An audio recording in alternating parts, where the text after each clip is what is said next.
लगे नेटवर्क के खिलाफ प्रयागराज पुलिस बड़ा एक्शन सामने आया है। प्रयागराज पुलिस की केरल से लेकर झारखंड तक छापेमारी जारी है। वहीं पुलिस टेरर मॉड्यूल के सरगना की तलाश में बड़ा ऑपरेशन कर रही है। इस मॉड्यूल के मास्टरमाइंड के पकड़े जाने से कई बड़े खुलासे होने की संभावना है। ये रिपोर्ट देखिए।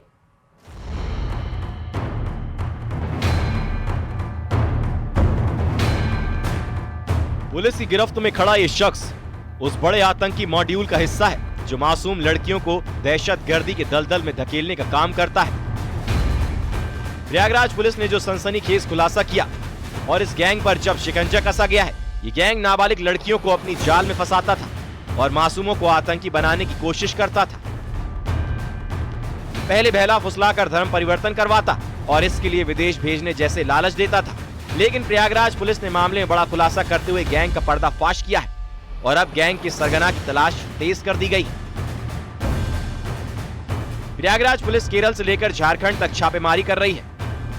प्रयागराज पुलिस को ताज नाम की शख्स की तलाश है जिसे इस पूरे टेरर भर्ती गैंग का सरगना या मास्टरमाइंड बताया जा रहा है। अगला सबसे अहम किरदार दरकशा है जो फिलहाल पुलिस की गिरफ्त में है। दरकशा के साथ जुड़ा एक और अहम किरदार मोहम्मद कैफ है जिसने नाबालिग को प्रयागराज रेलवे स्टेशन तक पहुंचाने का काम किया। यानी ये भी इस पूरे नेटवर्क की एक बेहद अहम कड़ी है। मोहम्मद कैफ भी अभी पुलिस की गिरफ्त में है। इस पूरे मामले का पर्दाफाश प्रयागराज से हुआ, लेकिन नेटवर्क के तार पूरे देश में जुड़ते दिख रहे हैं। प्रयागराज से दलित नाबालिग लड़की को बेहद शातिराना ढंग से अगवा किया जाता है, फिर उसे केरल में उस ठिकाने तक पहुंचाया जाता है जहां धर्म परिवर्तन के बाद मासूमों को आतंकी बनाने का धंधा चल रहा है। यहीं से लौटी मासूम ने इस बड़े टेरर मॉड्यूल का खुलासा किया और अब छानबीन के दौरान ताज नाम के एक शख्स का नाम सामने आया है जिसकी तलाश के लिए फिलहाल केरल से लेकर झारखंड तक प्रयागराज पुलिस छापेमारी कर रही है। वहीं प्रयागराज की पीड़ित नाबालिग की मां से बातचीत के दौरान पता लगा कि ये मॉड्यूल आखिर कैसे काम करता है और कैसे उनकी बेटी इन गैंग के चंगुल से बच निकलने में कामयाब रही। हमारी बेटी गई थी दावत खाने कन्हई कोटेदार के बारात में। आज ओकरे बाद दरस्ता थी उसकी सहेली लिया के गई हमारे लड़की के, कहे चलो घूमने चली गई, बहला के ले गई फाटक से एक कैफ नाम का लड़का था, वो ले आ गया इलाहाबाद स्टेशन, उन्हें टिकट कटाया, वो गई दिल्ली। अब बीच में हमारे लड़के के टेस्ट करने जा रहा था। वो हमारी लड़की आपकी बेटी के साथ बदसलूकी भी कर रहा हाँ, बदसलूकी भी कर रहा था। नहीं करोगी तो हम नहीं पहुंचाएंगे। तो कही पहले हम करेंगे तब तुम करोगी, नहीं पहुंचाएंगे। तो हमारी बेटी दोबारा कह रही कि चलो अच्छा ठीक है हम तुम्हारे साथ करेंगे। ले गई ज़बरदस्ती, उसको दबाव डाले। उसके बाद हमारी बेटी रोने लग गई, टिकट कटाई, गई दिल्ली से फिर जो है केरल गई। केरल से जो दिल्ली से केरल कौन ले गया, कैफ या ताज, कौन ले गया? कैफ, हाँ ताज मतलब हुआ मिला केरल में हाँ। केरल में जब इन्हें हमारी लड़की की बड़ी बड़ी दाढ़ियाँ देखी, वो धंधा करवाने के लिए ले गई थी। कह रही पैसा मिलेगा, तुम्हें परिवर्तन करवाएंगे, अच्छा खुशियाँ मिलेगी। बताया जा रहा है कि इस गैंग की महिलाएं लड़कियों को पैसों का लालच देकर बहला फुसलाकर पहले केरल ले जाती हैं, फिर जबरन धर्म परिवर्तन कराकर आतंकी गतिविधियों की ट्रेनिंग कराते हैं। वहां लड़कियों से छेड़छाड़ भी करने का आरोप है। आतंक के इस नए मॉड्यूल का खुलासा होने से हड़कंप मचा हुआ है। Bureau report, news 18। प्रयागराज की पीड़ित नाबालिग की मां से बातचीत के दौरान पता लगा कि मॉड्यूल आखिर कैसे काम करता है और कैसे उनकी बेटी इन गैंग के चंगुल से बच निकलने में कामयाब रही। सबसे पहले हमको बताइए कि आपकी बेटी घर से कब यहाँ से गई? 8 मई के। 8 मई को यहाँ से गई? हाँ, 8 मई के हमारी बेटी गई थी दावत खाने कन्हई कोटेदार के बारात में।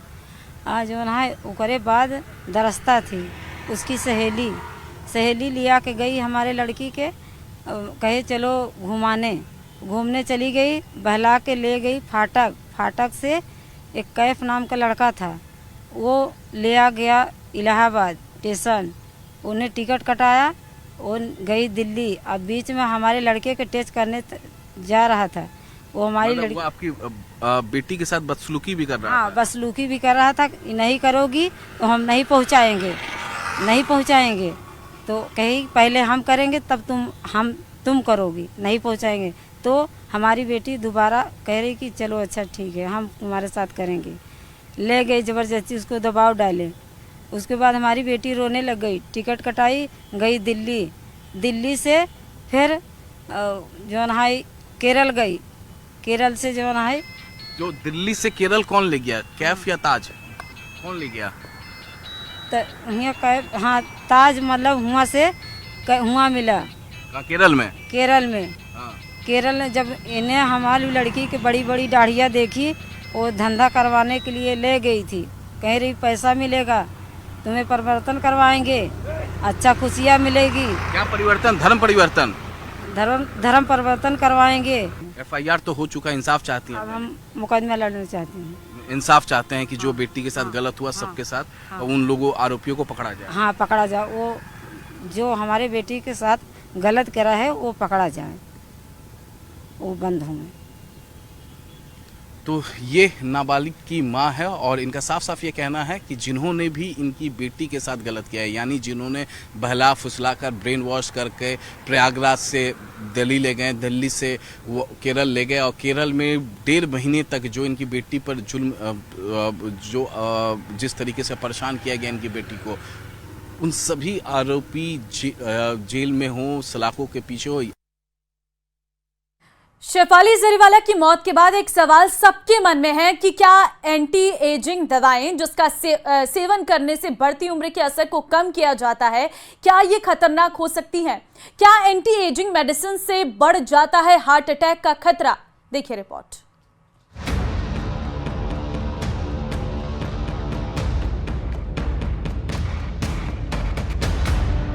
एक्ट्रेस शेफाली जरीवाला की मौत के बाद चल रही जांच में चौंकाने वाली तमाम बातें सामने आ रही हैं। मुंबई पुलिस को उनके घर से ग्लूटाथियोन, विटामिन सी और गैस्ट्रिक से संबंधित दवाएं मिली हैं। जांच में ये बात भी सामने आई है कि शेफाली बिना डॉक्टर से सलाह लिए इन दवाओं का सेवन कर रही थी। ऐसे में सवाल ये उठता है कि सेल्फ मेडिटेशन कितना खतरनाक हो सकता है। ऐसे में डर्मेटोलॉजिस्ट डॉक्टर ऋषि ने कई हैरान करने वाले खुलासे किए हैं। उनके मुताबिक एंटी एजिंग दवाएं बिना किसी डॉक्टर की सलाह से लेना जानलेवा हो सकता है। बड़ा क्लियरली लिखा हुआ है फिलीपींस के FDA means food and drug administration ने कि उन्होंने बैन किया था इसको। कारण ये था कि उन्होंने बोला लिवर टॉक्सिसिटी, किडनी टॉक्सिसिटी, एक ड्रग रिएक्शन जिससे मौत हो सकती है, स्टीवन जॉनसन सिंड्रोम। उन्होंने बोला विटामिन सी के साथ अगर इसको दिया जाए तो किडनी स्टोन्स भी बनते हैं। उसके बाद एक और चीज़ आप समझिए, जब आप इंटरनेट से दवाई लेते हैं, it is not standardize medicine. कोई बड़ी कंपनी नहीं है, कोई भी, सारे लोग बोल रहे हैं हमारी दवाई बेस्ट है। तो वो इंट्रावीनस जब आप ले रहे हैं तो हेपेटाइटिस बी, हेपेटाइटिस सी और आपको वेरियस जो ब्लड बोर्न डिजीजेज होती हैं वो आपको हो सकती हैं एंड एब्सोल्युटली लाइफ थ्रेटनिंग होती है। 27 जून 2005 की रात शेफाली जरीवाला की अचानक मौत हो गई। शुरुआती जांच में उनकी मौत की वजह कार्डियक अरेस्ट बताई गई। पुलिस के मुताबिक उस दिन शेफाली के घर में सत्यनारायण पूजा थी, जिसकी वजह से वो पूरे दिन उपवास पर थी। इसके बावजूद शेफाली जरीवाला ने दोपहर के वक्त एंटी एजिंग इंजेक्शन लिया। डर्मेटोलॉजिस्ट डॉक्टर ऋषि ने एंटी एजिंग सप्लीमेंट जैसे ग्लूटाथियोन और विटामिन सी के सेवन को hormonal disbalance, high blood pressure और गैस्ट्रिक से संबंधित का कारण बताया है, जो शरीर के लिए हानिकारक है। ग्लूटाथियोन खाली पेट लगनी चाहिए या नहीं, क्योंकि आप इंट्रावीनस रूट से दे रहे हैं, इसका कोई पुष्टि नहीं कर सकते हम। लेकिन generally it is unregulated use of medication, जिसके खिलाफ मैं हूँ। अगर आपके सौजन्य से हम ये बोल सकते हैं तो यही बोलें कि please be careful about all these medications लेने से पहले, क्योंकि unnatural deaths are on the rise. ऐसे में शेफाली जरीवाला की असल मौत का कारण को उनकी पोस्टमार्टम रिपोर्ट से ही पता चलेगा, लेकिन लोगों को इस बात से सावधान होना जरूरी है कि डॉक्टर से सलाह लिए बिना एंटी एजिंग और अन्य सप्लीमेंट्स का सेवन करना मौत का मुख्य कारण हो सकता है। Bureau report, news 18।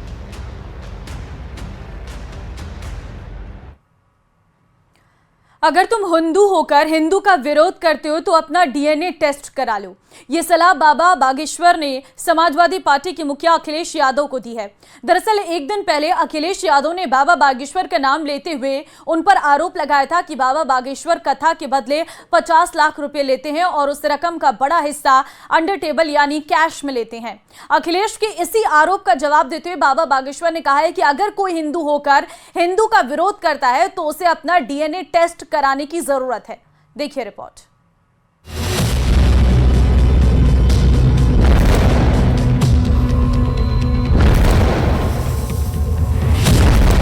जातिवाद की लड़ाई अब डीएनए टेस्ट पर आई। लोगों को शुगर होती है वो शुगर टेस्ट कराते हैं, किसी का बीपी हाई होता है वो बीपी टेस्ट कराते हैं।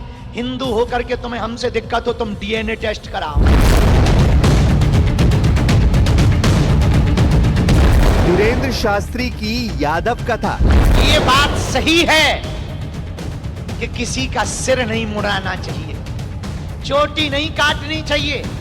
जिन्होंने भी ये कार्य किया ठीक नहीं किया। भगवान की कथा कहने के लिए भगवान के साथ फ्रॉडगिरी भी नहीं करनी चाहिए।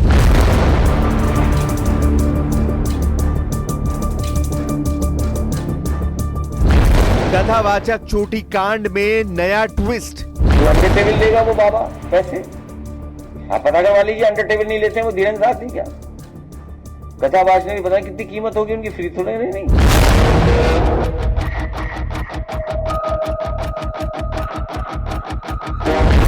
अखिलेश यादव वर्सेस धीरेंद्र शास्त्री। उत्तर प्रदेश के इटावा में जिस यादव कथावाचक चोटी कांड अध्याय की शुरुआत हुई थी, उस अध्याय में अब तक कई पन्ने पलटे जा चुके हैं। चोटी कांड की ये यात्रा इटावा से लखनऊ होते हुए अब महाराष्ट्र के भिवंडी जा पहुंची है। चोटी कांड की इस लड़ाई में अब डीएनए टेस्ट की नौबत आ चुकी है। इस कथा के आगे बढ़ने के साथ साथ नए किरदार भी शामिल होते जा रहे हैं। पहले यादव कथावाचक और ब्राह्मण यजमान, फिर अहीर रेजिमेंट, उसके बाद अखिलेश यादव और अब धीरेंद्र शास्त्री। समाजवादी पार्टी का फोकस समाजवाद से पीडीए की तरफ शिफ्ट करने वाले अखिलेश यादव खुद इस कथा के पात्र बन बैठे और उन्होंने ही धीरेंद्र शास्त्री को इस कथा का जबरिया पात्र बना दिया। यादव कथावाचक की इस पूरी कहानी को अखिलेश यादव ने बागेश्वर धाम के पीठाधीश्वर धीरेंद्र शास्त्री को ही क्यों शामिल करने की कोशिश की, ये समझना बहुत मुश्किल नहीं है। जो व्यक्ति जातियों में बटे हिंदू समाज को एकजुट करने का अभियान चला रहा हो, जो व्यक्ति हिंदू राष्ट्र का संकल्प लिए बैठा हो, जिस व्यक्ति ने सनातन के प्रचार में अपना जीवन समर्पित कर दिया हो, जिस व्यक्ति को पीएम मोदी अपना छोटा भाई बता चुके हो और जिस व्यक्ति के हिंदू जनजागरण अभियान की खुद पीएम मोदी तारीफ कर चुके हो, ऐसे व्यक्ति का ईडी गठबंधन दलों के निशाने पर होना स्वाभाविक इसलिए है क्योंकि जाति की राजनीति करने वाली पार्टियों को अब धीरेंद्र शास्त्री से शायद डर लगने लगा है कि अगर ये व्यक्ति अपने हिंदू एकजुटता अभियान में सफल हो गया तो देश में कई पार्टियों की राजनीति इतिहास के पन्नों में सिमट कर रह जाएगी। और ये बात शायद धीरेंद्र शास्त्री भी समझते हैं। इसलिए उन्होंने महाराष्ट्र के भिवंडी में सजे अपने कथा दरबार से अखिलेश यादव का नाम लिए बिना उन पर जोरदार प्रहार किया है और अखिलेश यादव को उनका डीएनए टेस्ट कराने की सलाह दे डाली। कई कथावाचक हैं जो 50 लाख रुपए लेते हैं। कोई किसी की हैसियत है कि धीरेंद्र शास्त्री को बुला ले अपने घर कथा के लिए? कोई अंडर टेबल लेगा वो बाबा पैसे, आप पता करवा लीजिए। अंडर टेबल नहीं लेते हैं वो धीरेंद्र शास्त्री क्या? कथावाच ने भी पता कितनी कीमत होगी उनकी, फ्री थोड़े नहीं। जो हिंदू का नहीं वो हिंदू कहलाने के लायक नहीं। और हमारी बात पर बवाल बनाने वाले, तरह तरह के वीडियो बनाने वाले ठटरी के बरे हरो, सुन लो कान खोलकर। लोगों को शुगर होती है वो शुगर टेस्ट कराते हैं, किसी का बीपी हाई होता है वो बीपी टेस्ट कराते हैं। हिंदू होकर के तुम्हें हमसे दिक्कत हो तुम डीएनए टेस्ट कराओ। धीरेंद्र शास्त्री यही नहीं रुके, उन्होंने महाराष्ट्र की धरती से उन सभी दलों और नेताओं पर हमला बोला जिनकी पार्टी जातिवादी धुरी पर ही टिकी हुई है। उन्होंने राजनीतिक फायदे के लिए समाज को जातियों में बांटने, जाति की खाई को चौड़ी करने और जाति, भाषा, क्षेत्र के नाम पर भेदभाव करने वाले नेताओं को तनातनी बताया। धीरेन्द्र शास्त्री ने सनातनी और तनातनी के बीच का फर्क बहुत शानदार तर्क देते हुए बयां किया। सनातनी है, तनातनी नहीं है। तनातनी का मतलब जो आपस में विरोध करे, जातियों में, भेदभाव में, भाषावाद में, क्षेत्रवाद में, प्रदेशवाद में, वो है तनातनी। जो इनसे ऊपर उठकर सारे जहां से अच्छा, सारे जहां से अच्छा इस गीत को लेकर चले, वो है सनातनी। जिसे भारत सारे जहां से अच्छा लगे, वो है सनातनी। जिसे भारत में डर लगे, वो है तनातनी। बाबा बागेश्वर ने जातियों के बीच भेदभाव की आग भड़काकर राजनीतिक रोटियां सेकने वाले नेताओं को बड़ा संदेश दिया। उन्होंने कहा कि अगर भारत को विकसित देश बनाना है तो जातिवाद से राष्ट्रवाद की ओर बढ़ना होगा। धीरेन्द्र शास्त्री पर अंडर टेबल पैसा लेने का आरोप लगाकर अखिलेश यादव देश भर के साधु संतों के निशाने पर आ गए हैं। बीजेपी ने भी अखिलेश यादव पर एक खास वोट बैंक के लिए सनातन के अपमान का आरोप लगा दिया। चोटी कांड की कथा में जातिवाद के मुद्दे का राजनीतिकरण होते ही एक साथ कई किरदार इस कहानी में जुड़ते चले जा रहे हैं। हालांकि इटावा से शुरू हुई इस कथा के अगले अध्याय में नया ट्विस्ट क्या आएगा, इसका अंदाजा शायद किसी को नहीं है।